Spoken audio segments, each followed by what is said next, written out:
Ay, yura, may nasaga pa kong balita.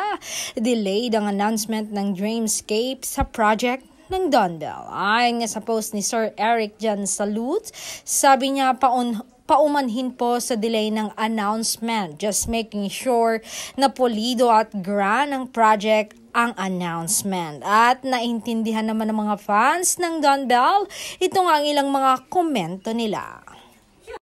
Ayon nga kay Nato Tinky, so delayed announcement pala. That's okay as long as maganda yung final output.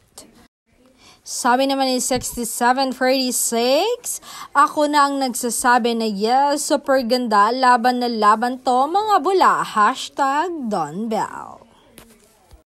Sabi naman ni Love Don Bell, okay lang na delay basta siguradong pulido at maganda, #Don Bell.